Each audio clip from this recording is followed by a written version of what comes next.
Lockdown की बात करूँ तो लॉकडाउन में आते-आते मेरे भाई हो गए, एक्सपायर हो गए वो। एंड पापा थे वो भी बीमार पड़ गए थे, तो वो सिचुएशन इतनी टफ हो गई थी। ढाई से 3 साल जाने के बाद मेरे पॉकेट में सिर्फ 3 लाख रुपए मेरे पास बचे थे।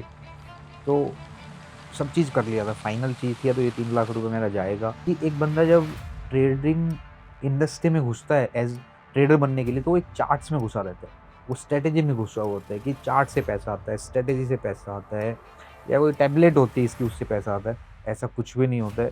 तो आपको 2-3 चीज़ें समझ में आती है, प्राइस समझ में आ जाता है कि भाव ही सब कुछ होता है, भाव ही भगवान होता है। हम क्या करते हैं, जब नया बंदा घुसता है तो उसको ये लगता है कि बटन दबाने से ही पैसा आता है।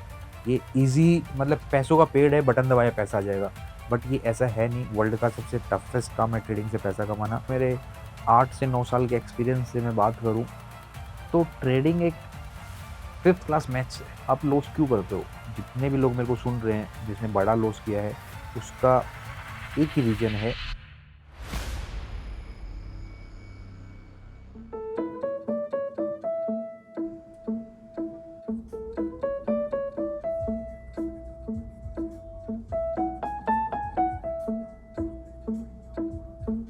एवरीवन, मेरा नाम मनीष है। मैं हरियाणा के छोटे से गाँव से आता हूँ। मेरी एज 29 ईयर ओल्ड है। अभी मैं इंडियन स्टॉक मार्केट में एक ऑप्शन सेलर हूँ, नॉन डायरेक्शनल। एंड अभी ही मैं नोएडा बेस्ड। तो मेरी जो स्कूलिंग हुई है वो 1 टू 5th क्लास गाँव से हुई है, एक सरकारी स्कूल से हुई है, और हिंदी मीडियम से पढ़ा लिखा हूँ। मेरी अब भी जॉइंट फैमिली है, उस टाइम पे भी जॉइंट फैमिली थी। मेरे पापा गवर्नमेंट टीचर थे, अभी रिटायर्ड हो चुके हैं। मम्मी हाउसवाइफ है, मेरी 2 सिस्टर हैं। अभी मैं ट्रेडर हूँ, बट ये चीज़ मेरे गाँव में कहीं तक भी नहीं थी कि ट्रेडिंग का कुछ नाम सुना हो, स्टॉक मार्केट कोई जानता हो। गाँव के स्कूलिंग होने के बाद फिर मेरी जो 6 टू 10th क्लास थी वो भी गवर्नमेंट स्कूल से रही है, हिंदी मीडियम से रही है। मैं एक एवरेज स्टूडेंट था, ऐसा कुछ ज़्यादा नहीं था, ठीक पढ़ने में ठीक था। स्कूल में एक बार जूतों के ऊपर भी मैंने डंडे खाए हैं कि आपका ड्रेस पूरा नहीं है। काफ़ी चीज़ें फेस किए, वो बहुत टफ टाइम था, बहुत हार्ड टाइम था। और ऐसा भी गाँव में मैं बताऊँ कि ये भी देखा गया है कि ये लोग, या ये बच्चे सरकारी स्कूल में पढ़ते हैं। ऐसा नहीं है कि भई हाई पढ़ाई में अच्छा है तो फिर भी यही सोचेंगे कि नहीं, ये कुछ नहीं कर सकता। तो ये चीज़ें बहुत सुनने में आई है, आस-पास सुनने में आई कि कुछ नहीं कर पाएगा, या फिर डिमोटिवेशन बहुत फेस किया है। वही चीज़ें ज़रूरी भी हुई है लाइफ़ में कि आप वैसा टाइम देखते हो, वैसा फ़ेज़ देखते हो, वही आपको बड़ा बनाता है। यदि आपके पास हर चीज़ आपको टाइम पे मिलती है, तो डेफ़िनेटली बंदा कहीं न कहीं लैग करता है। वो एक कम्फ़र्ट ज़ोन में आता है और उसको वही लाइफ़ चलती रहती है। मैं रतन सिंह, रिटायर्ड हेडमास्टर। मैं मनीष का पापा हूँ और मनीष की स्कूलिंग जो शिक्षा है मेरे पास रही है। ये 2006 से लेकर के 2008 तक मेरे पास रहा और पढ़ाई में काफ़ी ब्रिलिएंट था। मैथ के अंदर इन्होंने 99 अंक स्कोर किए और इसका जो क्लासरूम ये साइड में ये दिखाई दे रहा है आपको, इसका यही क्लासरूम था और पढ़ाई में काफ़ी इंटेलिजेंट था। 10th तक ऐसा था कि मतलब ये समझ में आ गया था कि मेरे को गवर्नमेंट नौकरी या फिर कोई छोटी-मोटी नौकरी तो करनी नहीं थी, कि एक प्राइवेट सेक्टर में सुना था कि अच्छी खासी नौकरी या अच्छा खासा पैसा मिलता है। मैंने काफ़ी लोगों को देखा था, जैसे मैंने मामा को भी देखा था कि वो प्राइवेट सेक्टर में है, तो वो माइंडसेट उधर से चेंज हो गया था। फिर सुनने में आया था कि आईआईटी में जाते हैं तो वहाँ से अच्छे पैसे मिलते हैं, नौकरी मिलती है अच्छी। फिर मैंने सोचा कि अभी नॉन मेडिकल ली जाए। सो नॉन मेडिकल लेने का सोचा, बस उस टाइम तक 10th क्लास तक मैं हिंदी मीडियम में था। एंड 10th के बाद इंग्लिश मीडियम में जाना सो हेक्टिक। सो फिर भी कुछ ना कुछ सोच-साच के मैं 11th-12th नॉन मेडिकल में एडमिशन लिया। उस टाइम मैं पढ़ाई में ठीक था, अच्छे मार्क्स आए थे मेरे को 12th में। फिर वही था कि आईआईटी का कीड़ा था, चलो आईआईटी की तैयारी करने के लिए जाते हैं। बट वहाँ गए, तो वहाँ देख रहे हैं कि हमें तो भाई कुछ आता ही नहीं है। सो आईआईटी नहीं हुआ, बट जेईई मेन्स उस टाइम पे हुआ था क्लियर। उसके बेसिस पे मेरे को एक हरियाणा का कॉलेज मिला था। डी क्रस्ट जो मुरथल में है सोनीपत में, वो अच्छा खासा कॉलेज है हरियाणा में आज भी। फिर मेरी 4 साल की जो जर्नी रही, कंप्यूटर साइंस इंजीनियरिंग मैंने की, 2013 से 2017 में पास आउट हुआ। उसके बाद जब हम 4th ईयर में आते हैं तो सबको टेंशन होती है कि भाई अभी नौकरी करनी है, नौकरी चाहिए, प्लेसमेंट चाहिए। बट मेरा स्टिल सेम था कि भाई नौकरी नहीं करनी। तो मैं किसी भी प्लेसमेंट कंपनी जो भी आती है, मैं कभी नहीं बैठता था। तो कुछ दोस्तों की मदद से या कुछ दोस्तों ने मेरे को एक बैठाया कि तुम भाई ऐसे बैठो, जहाँ से मेरी प्लेसमेंट हुई। सो जब ये प्लेसमेंट हो गई थी तो मैं ज़्यादातर चीज़ें मामा के साथ शेयर करता था। उन्होंने मेरे को बोला कि ऐसे कैसे चलेगा, 3 लाख में कैसे करेगा? क्योंकि घर की सिचुएशन भी अच्छी नहीं थी, ऊपर से स्टडी लोन चल रहे थे और बहुत सारे लोन ले रखे थे। तो मामा ने बोला कि एक काम कर, मुंबई आ जा, मुंबई कुछ सर्च कर, वहाँ पे नौकरी देखना कि कुछ थोड़ी अच्छी सैलरी मिल जाए। बस ऐसे बोलता था पापा मैं सरकारी जॉब नहीं करूँगा। कुछ इसके मामा को देख कर के वो हो गया था ये, मैं मामा के पास जाऊँगा। फिर ये इसने बस बॉम्बे चले गए थे, बॉम्बे से फिर निकल गई। तो मैं वहाँ पे 2017 जुलाई के बाद गया था। जो फिर वहाँ जाने के बाद मतलब मैं गया तो एज़ ए सॉफ्टवेयर इंजीनियर गया कि उस टाइम पे 2017 में एक बूम था ब्रोकिंग कंपनी का कि सब ब्रोकिंग कंपनी अपनी ऐप बना रही थी ट्रेडिंग ऐप। तो उसी के लिए मेरे को एक ब्रोकिंग कंपनी में इंटरव्यू दिया और वहाँ हायर किया गया एज़ ए सॉफ्टवेयर इंजीनियर कि भाई तुम आओ यहाँ पे ये काम करना है। बट एक्चुअली मेरे को कोडिंग वगैरह में इंटरेस्ट था ही नहीं और मुझे आता भी नहीं था इतना बट मैंने जॉइन किया कुछ रिलेशन के वजह से। सो क्या हुआ कि जब मैं जॉइन किया नेक्स्ट डे ऑफ़िस गया तो वहाँ देखा कि एक ब्रोकिंग कंपनी है, वहाँ पे इतने सारे ट्रेडर काम करते हैं। तो ये चीज़ मेरे दिमाग में मैंने सुना था मामा से मार्केट के बारे में। जब देखा तो दिमाग में आया कि यार ये करना है, ये कुछ इंटरेस्टिंग है। जब वो ब्लिंक करता है रेड ब्लू करके, जो टर्मिनल ब्लिंक्स करते हैं, वो इंटरेस्टिंग लगता है एक बार कोई नया बंदा देखता है। तो मुझे लगा कि यार ये इंटरेस्टिंग है, मेरे को ये करना है। तो मैंने सेम डे आके मामा से बात की ऐसे-ऐसे कि मेरे को इसमें इंटरेस्ट है। तो फिर उन्होंने बोला हाँ, करो देखते हैं। तो फिर एज़ ए ट्रेनी मैं वहाँ पे बैठ गया, वहाँ चीज़ें सीखी। सो जो उस टाइम की सिचुएशन थी या वो टफ़ तो थी ऑब्वियसली क्योंकि एक नौकरी छोड़ के पे विदाउट पे पे बैठना तो मेरे लिए टफ़ था। क्योंकि वहाँ जितने भी लोगों से बात की तो कि भई इसमें इतना पैसा है या फिर थोड़ा अट्रैक्ट करता है वो एक रिटेल पब्लिक को भी। सो मुझे भी वही अट्रैक्ट हुआ कि इस नौकरी से तो मुझे कुछ नहीं होगा, तो मेरे को कमाना तो बड़ा ही पैसा था। तो कहीं न कहीं वो सोच, वो थिंकिंग या मामा का सपोर्ट, उनका मोटिवेशन वो मेरे को लेके गया कि यार मैं एक बार यही करता हूँ, 1-2 साल दे सकता हूँ। तो फिर वहाँ मैंने बैठ के स्टार्ट किया, वहाँ के जो भी लोग थे या जिन्होंने मुझे हायर किया था, वहाँ के हेड थे, उन्होंने भी काफ़ी सपोर्ट किया। मेरी इच्छा ये थी कि बच्चा आगे चल करके कंप्यूटर साइंस के अंदर आईआईटी करे और परंतु विधि के विधान को इसको चेंज कर दिया और ये शेयर मार्केट के अंदर आ गया। लॉकडाउन की बात करूँ तो लॉकडाउन में आते-आते मेरे भाई की डेथ हो गई, एक्सपायर हो गए वो। सो वो टाइम इतना टफ था ना कि ना घर में पैसा है एंड पापा थे वो भी बीमार पड़ गए थे, तो वो सिचुएशन इतनी टफ हो गई थी। तो वो साल मुझे याद है कि सबसे टफेस्ट ईयर था। ना पैसा था, ना हेल्थ थी, घर में ऐसी सिचुएशन चल रही थी। तो मतलब वहाँ भी मैंने हार नहीं मानी थी कि नहीं यार मैं कर लूँगा, कर लूँगा। और वो यदि मैं वहाँ वहाँ पर हार मान लेता तो कुछ नहीं होता। उसके जो सक्सेस मिले मेरे को उसके बाद ही सक्सेस मिलनी स्टार्ट हुई थी। आप मनीष के साथ हुई, मेरे साथ भी हुई। आप मैं रिटायर हुए, मेरे भी कोरोना हो गया था। आपको कोरोना हाँ, मेरी भी लाइफ़ जो है वो सेकंड लाइफ़ है। मैं भी मतलब जो है बहुत ज़्यादा हुआ था, मेरी कोई बचने की कोई वो गुंजाइश नहीं थी। बाकी परमात्मा ने मेरा साथ दिया और मैं आज आपके सामने हूँ। जी।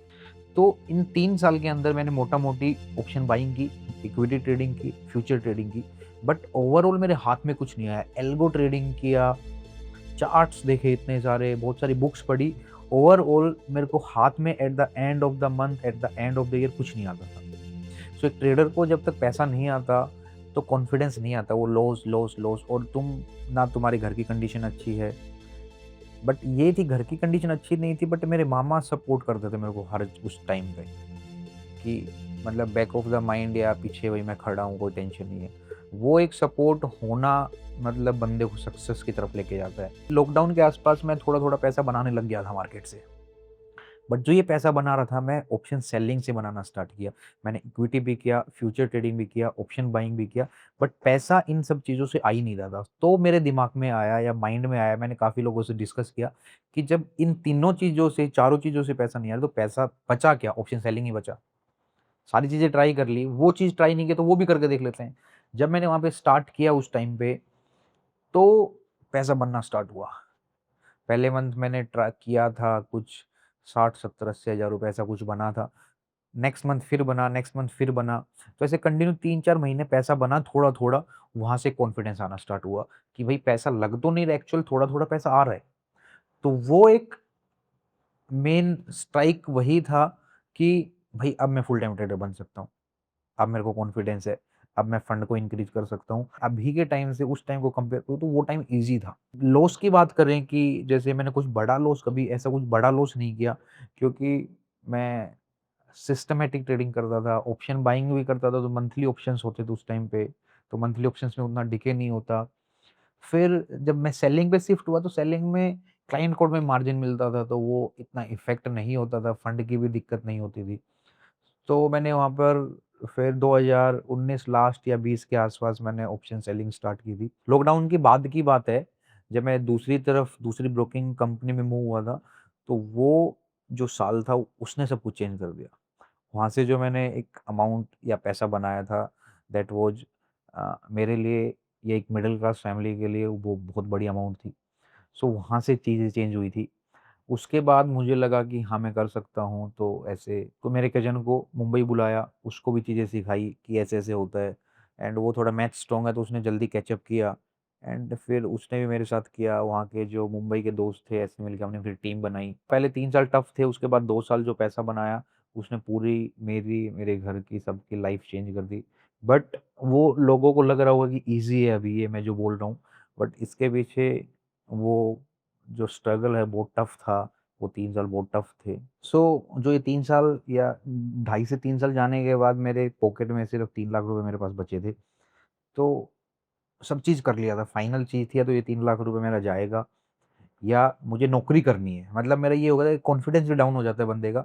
मैं इंटरव्यू भी देने लग गया था, काफ़ी जगह मैंने इंटरव्यू दिए थे कि कुछ ना कुछ अच्छी जगह सिलेक्शन हो जाए। साथ-साथ मैंने उस टाइम पे हर चीज़ करने के बाद फिर मैंने ऑप्शन सेलिंग स्टार्ट की 3 लाख रुपए से। वहाँ से मेरे को कुछ दिखने लगा। जब मैंने 3-4 महीने निकाले, 6 महीने निकाले, तो वहाँ से इनकम आना स्टार्ट हुआ। तो मुझे कॉन्फिडेंस आया कि हाँ भाई, अभी मुझे यही करना है। मुझे कोई नौकरी नहीं करनी, मेरे को फुल टाइम ट्रेडिंग ही करनी है। उसके बाद 2021 में मैं एक ब्रोकिंग कंपनी दूसरी थी उसमें शिफ्ट हुआ। उस साल पैसा बनाया, एक अच्छा खासा पैसा बनाया, उसने 100% मेरी लाइफ़ चेंज की। मतलब एक मिडल क्लास फैमिली के लिए वो पैसा एक अच्छा खासा अमाउंट होता है। उसके बाद दूसरा साल भी बहुत अच्छा गया, मतलब कि समझ से बाहर कि भई अब तो यही करना है। उसके बाद मैं कुछ अपने दोस्तों को लेके आया उसके अंदर, जो मेरे को पहले जिसने सपोर्ट किया था।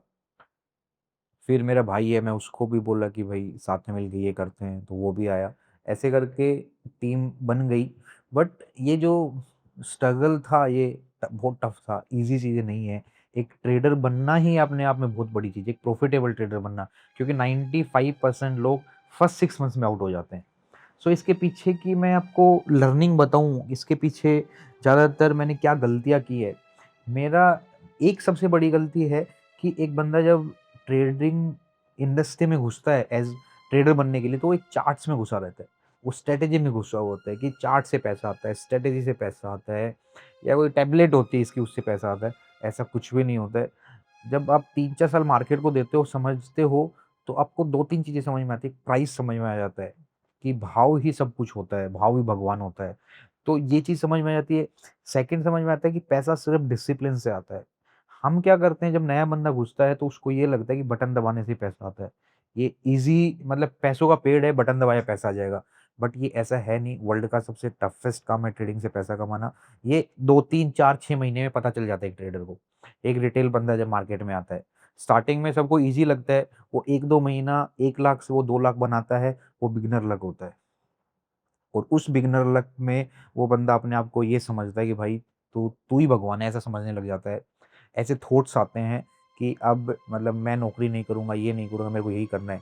क्योंकि जो वो पैसा 1 लाख से 2 लाख रुपए बना है, वो सिर्फ़ बिगिनर लक था। वो बाई कर रहा था, वो चीज़ बढ़ रही थी, सेल कर रहा था, वो चीज़ घट रही थी। बट वो बिगिनर लक सबके साथ ही काम करता है। बट उसके पीछे कोई स्किल नहीं थी।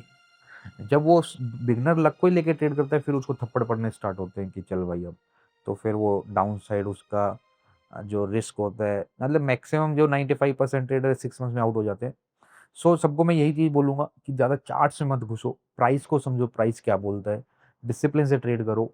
आपका मकसद स्टॉक मार्केट में या ट्रेडिंग में पैसा बनाना होना ही नहीं चाहिए। आपका एक मकसद से आप अपने टर्मिनल पे बैठो कि मेरा पैसा कहीं नहीं जाएगा, आपका कैपिटल नहीं जाना चाहिए।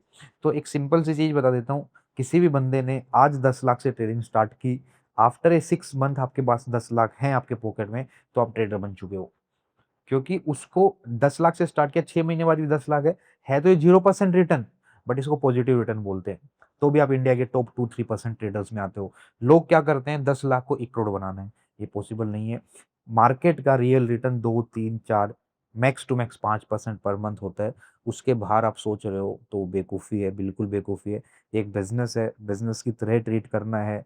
जो भी कई चीज़ें देखते हो बाहर, किसी से इन्फ्लुएंस होते हो, तो ऐसे मत आओ। एक मार्केट में आपको टाइम देना पड़ेगा, 2, 3, 4, 5 साल देना पड़ेगा, रगड़ना पड़ेगा, घिसना पड़ेगा, तो जाके आप कहीं ना कुछ कर पाओगे।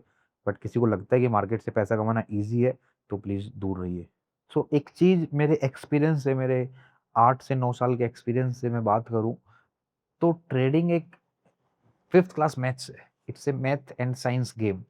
किसी को लगता है कुछ रॉकेट साइंस से पैसा आता है, कोई बड़ी स्ट्रैटेजी से पैसा आता है, भारी भरकम सिस्टम से पैसा आता है, तो ये बिल्कुल गलत है। आप लॉस क्यों करते हो? जितने भी लोग मेरे को सुन रहे हैं, जिसने बड़ा लॉस किया है, उसका एक ही रीज़न है कि आपको लॉस कवर करना है आपका। किसी बंदे ने 50 लाख का लॉस किया है, 10 लाख का लॉस किया है, उसके पीछे का एक ही रीज़न था कि भाई मेरे को ये लॉस कवर करना है, और आपने स्टार्ट तो 10,000 से ही किया था। 10,000 से किया, 10,000 से आपने 10,000 बनाया, बट वो तुक्का लगा था। फिर क्या होता है, आपको थप्पड़ पड़ने स्टार्ट होते हैं, 1 लाख लॉस करते हो। फिर 1 लाख को उस टाइम पे क्या होता है, किसी बंदे ने 1 लाख का लॉस कर दिया, उसके पीछे वो ये नहीं सोचता कि मुझे सीखना चाहिए पहले, या मुझे ये चीज़ नहीं करनी चाहिए, या फिर मुझे क्या करना चाहिए। उसके बैक ऑफ द माइंड ये रहता है कि मेरे को ये 1 लाख रुपए को कवर करना है, वो भी मार्केट से ही करना है। वो इस जिद में लगा रहता है, और वो उस 1 लाख के फिगर को 10 लाख पे ले जाके रोकता है। जब उसका कैपिटल खत्म हो जाता है, फिर उसके दिमाग में आता है, हाँ भाई तू तो गलत कर रहा है। तो रिटेल पब्लिक को मैं यही बोलना चाहूँगा, ये कोई मज़ाक नहीं है, ये कोई बटन दबाने से यहाँ पैसा नहीं बनता है। चीज़ों को सीखो, समझो, टाइम दो मार्केट को। पैसे कमाने की जल्दबाज़ी करोगे, या यहाँ से बड़ा पैसा कमाने की आप रखते हो दिमाग में, तो वो यहाँ नहीं होगा, बिल्कुल। मेरे एक्सपीरियंस से या मेरे अकॉर्डिंग आप बात करोगे कि एक नया बच्चा एक ट्रेडिंग करियर में आता है, तो उसको क्या करना चाहिए? तो मैं हूँ ऑप्शन सेलर, वो भी नॉन डायरेक्शनल। तो non directional option selling selling का मतलब होता है कि मार्केट की डायरेक्शन आपको देखनी नहीं है, मार्केट ऊपर जाए, नीचे जाए, डज़न्ट मैटर, बट आप लोग डायरेक्शन पकड़ने में लगे हुए हो कि कब मार्केट ऊपर जाएगा, कब मार्केट नीचे जाएगा। उस डायरेक्शन पकड़ने के चक्कर में आप चार्ट देखते हो, उस डायरेक्शन पकड़ने के चक्कर में आप टीवी देखते हो, उस डायरेक्शन पकड़ने के चक्कर में आप न्यूज़पेपर पढ़ते हो, कॉल टिप्स के चक्कर में जाते हो, किसी से पूछते हो मार्केट क्या लग रहा है। तो डायरेक्शन के चक्कर में आप दिमाग में इतना कुछ भर लेते हो कि आप जब ट्रेड करने का टाइम आता है, तो आप एग्ज़ीक्यूट ही नहीं कर पाते हो। कि इतना सारा कॉम्प्लेक्स हो गया है mind, back of the mind बोल रहा है कि तेज़ी है, पीछे से टीवी वाला बोल रहा है मंदी है, तो ऐसी सारी चीज़ें आ जाती है माइंड में, तो एक बंदा एग्ज़ीक्यूट नहीं कर पाता है। एग्ज़ीक्यूट का मतलब आपसे वो बटन नहीं दबता है बाई सेल का। तो दिस इज़ द रीज़न कि आप सक्सेस नहीं हो पा रहे हो। सेकंड, मेरा मानना ये है कि भाई डायरेक्शनल नहीं पकड़ में आ रही है, तो नॉन डायरेक्शनल पे शिफ्ट हो जाओ ना। मुझे पता है कि ऑप्शन तो बना ही ज़ीरो होने के लिए, ऑप्शन को तो ज़ीरो होना ही है, टाइम को तो जाना ही है, टाइम को तो कोई रोक ही नहीं सकता। तो दोनों ऑप्शंस को बेच के, उसको एडजस्ट करके, रिस्क मैनेजमेंट के साथ प्ले करोगे, तो आपको डेफिनिटली आपको रिज़ल्ट दिखना स्टार्ट होगा। सो चार्ट्स में मत घुसो ज़्यादा। ठीक है, चार्ट से भी, डायरेक्शन ट्रेडिंग से भी पैसा बनाते हैं लोग, बट वो बहुत हाई स्किल्ड गेम है। 1 लाख में से 1 बंदा होगा जो पैसा बनाता होगा। आप क्या करते हो? आप घुसते हो, चार्ट्स में घुस जाते हो, स्ट्रैटेजी में घुस जाते हो, और उस सिस्टम को इतना कॉम्प्लेक्स बना देते हो कि आप कुछ कर ही नहीं पाते हो, लॉस के पीछे लगे रहते हो। सो ये सब जो लर्निंग्स हुई, या मैंने बताया कि एक रिटेल ट्रेडर को क्या करना चाहिए, क्या नहीं करना चाहिए, ये सब हुआ मुंबई 2022 तक मैंने ट्रेडिंग की वहाँ पर। बट मैं हरियाणा से हूँ, तो मेरा घर काफ़ी दूर होता है, तो हमने प्लान किया कि मूव करते हैं दिल्ली में। तो 2022 एंड में हम दिल्ली शिफ्ट हो गए। दिल्ली में ऑफ़िस ओपन किया, जो कलीग्स थे वो आए, भाई आए, 1-2 बंदों को और हायर किया, तो ऐसे करके हमने टीम बनाई। बट जब मैं इस 22-23 में जब मैं दिल्ली आया था, जो काम मैं करता हूँ, अब भी जो करता हूँ, वो काम ऐसा कोई पॉपुलर नहीं था, लोग करते नहीं थे। ना कोई बताता था, ना कोई सिखाता था ऐसा काम। तो हमने सोचा कि टीम भी ग्रो करनी है, क्यों ना ये चीज़ हम लोगों को बताएँ? क्यों ना कि मैं लोगों को दिखाऊँ कि ये भी आप कर सकते हो, कि बिना चार्ट भी आप ट्रेडिंग कर सकते हो। आप जितना भी इंडस्ट्री में देखते हो, सब लाइन ड्रॉ, ये कि चार्ट्स देखोगे, आप स्ट्रैटेजी बनाओगे, आपकी टेक्निकल स्किल अच्छी होनी चाहिए, तो ही पैसा बनाओगे। तो मैं हमेशा इसके अगेंस्ट रहा था कि नहीं यार, ये तो बताना चाहिए। तो फिर धीरे-धीरे हम सोशल मीडिया पे आना स्टार्ट किया या फिर मैंने लोगों को बताना स्टार्ट किया कि आपको चार्ट नहीं आता, आप पढ़े-लिखे नहीं हो, आपको एक बेसिक 5th क्लास मैथ्स आता है, तो यू कैन ट्रेड। एक कॉन्फिडेंस के साथ ट्रेड कर सकते हो, एक अच्छे माइंडसेट के साथ तो भी आप ट्रेड कर सकते हो। तो जो ये चीज़ें मैं लेके आया कि बिना चार्ट्स भी ट्रेडिंग कर सकते हो, बिना डायरेक्शन पकड़े भी आप ट्रेडिंग कर सकते हो। तो वो एक और हेल्पफुल रहा मेरे मेरे लिए कि लोग मुझे जानने लगे कि ऐसी चीज़ भी है क्योंकि दिल्ली में ये सब चीज़ें ऐसा कुछ था ही नहीं, कोई बताता ही नहीं था। उसके बाद हमने नोएडा मूव किया, नोएडा ऑफ़िस बनाया, अच्छी खासी टीम बनी और अभी वही हमारा चल रहा है। सो अब भी मैं वही सेम लोगों को बताता हूँ कि ज़्यादा चार्ट्स में मत घुसो, नॉन डायरेक्शनल ऑप्शन सेलिंग करो। अब भी मैं लोगों की हेल्प कर रहा हूँ उस चीज़ में कि एक बच्चा फुल टाइम ट्रेडर बने, ज़्यादा ऑप्शन बाइंग में ना घुसे, ज़्यादा लॉस ना करे क्योंकि एक मिडल क्लास फैमिली के लिए वो 2, 3, 5, 10 लाख रुपए बहुत ज़्यादा होते हैं। सो आगे भी यही फ़ोकस है कि ज़्यादा से ज़्यादा लोगों को एजुकेट करें कि भाई आप कुछ सीखो, फिर आप उस चीज़ में जाओ। एक तो आप डेरिवेटिव ट्रेडिंग कर रहे हो, वो वैसे ही एक रिस्की गेम है, उसमें बिना नॉलेज के, बिना स्किल के मत जाओ। तो ये चीज़ कंटिन्यू रखेंगे, लोगों को बताएँगे और लोगों को फुल टाइम ट्रेडर बनाने की कोशिश करते रहेंगे। तो ये ऐसी जर्नी रही है। ज़्यादातर मैंने इस इंडस्ट्री में देखा है कि सब लोग बोलते हैं कि चार्ट्स, स्ट्रैटेजी, डायरेक्शन, ये, वो, फलाना-ढिमकाना, ऐसी चीज़ों में लोग बोलते हैं और उससे ऐसा नहीं है कि पैसा नहीं बनता, बट वो वहाँ से पैसा बनाना बहुत टफ़ है। वो स्किल कैप्चर करना बहुत ज़्यादा टाइम लगता है। तो मैं लोगों को यही बताता हूँ कि भाई अ, मतलब मेरा मेन एम या मेन गोल यही है कि आपको चार्ट्स देखना नहीं आता तो भी आप पैसा बना सकते हो। एक नॉन डायरेक्शनल चीज़ होती है, मार्केट ज़्यादातर 70 टू 75% टाइम एक रेंज बाउंड रहता है, तो आप उसका बेनिफिट उठाओ। सो आगे यही गोल रहेगा कि ये जो डिस्ट्रैक्शंस हैं, लोगों के जो माइंड में घुसाया हुआ है कि चार्ट से ही पैसा बनता है या स्ट्रैटेजी से पैसा बनता है, ऐसा कुछ भी नहीं है। कोई बात ही नहीं करता है कि पैसा रिस्क मैनेजमेंट से बनता है, पैसा एग्ज़ीक्यूशन से बनता है, पैसा एक सिंपल मैथ से बनता है। It's a number system game समझो। कोई heavy strategy, heavy technical analysis से पैसा नहीं बनता। तो ये एक भ्रम है, वही दूर निकालना है लोगों का, निकालते भी आ रहे हैं। तो आगे का एम भी यही रहेगा कि जो हेल्प कर पाऊँ लोगों की जितनी हद तक कर पाऊँ, वही करेंगे। एट द एंड मैं यही बोलना चाहूँगा कि लाइफ़ में जो मैं हूँ आज, ये मैं पहले सोचता था, हमेशा मैनिफेस्ट करता था कि मुझे ये चीज़ करनी है और मैं वो कर चुका हूँ और आगे भी ऑब्वियसली करता रहूँगा। सो अच्छा सोचो, बड़ा सोचो, बुरा मत सोचो किसी के बारे में, बुरा मत करो तो डेफ़िनेटली आप एक अच्छे मुकाम पे जाओगे। एंड जिसको भी इस फ़ील्ड में घुसना है, जिसको भी इस चीज़ में आना है, तो वो इस ध्यान से आए कि आपको टाइम देना पड़ेगा। टाइम दे मतलब कि टाइम कंज्यूमिंग है मार्केट में एक ट्रेडर बनना। तो नॉन डायरेक्शनल ऑप्शन सेलिंग पे फ़ोकस करो, चार्ट वगैरह देखने की ज़रूरत नहीं है। स्ट्रॉन्ग रिस्क मैनेजमेंट के साथ ट्रेड करो, डेफ़िनेटली आपको कुछ ना कुछ रिज़ल्ट मिलेगा, कॉन्फिडेंस आएगा। आपका मकसद इन ट्रेडिंग में बड़ा पैसा बनाना नहीं होना चाहिए, आपका कैपिटल सेव करने का आपका मकसद रहना चाहिए। इसके बारे में नॉन डायरेक्शनल ऑप्शन सेलिंग के बारे में कुछ भी पूछना है, कहाँ से क्या कर सकते हो, क्या वे होते हैं, तो आप कमेंट करके इसमें पूछ सकते हो। I will reply all the comments. Hard work always page. मैं यही कहता हूँ, मेहनत करो, प्रेरणा लो, एक दूसरे से सीखो और आगे बढ़ो। एक दूसरे से आगे प्रतिद्वंद्विता, जो कंपटीशन लाइफ है वो अपनाओ और आगे बढ़ो। मनीष को देख करके मैं बच्चों से यही कहूँगा कि तुम भी ऐसी ही मेहनत करो और आगे बढ़ो।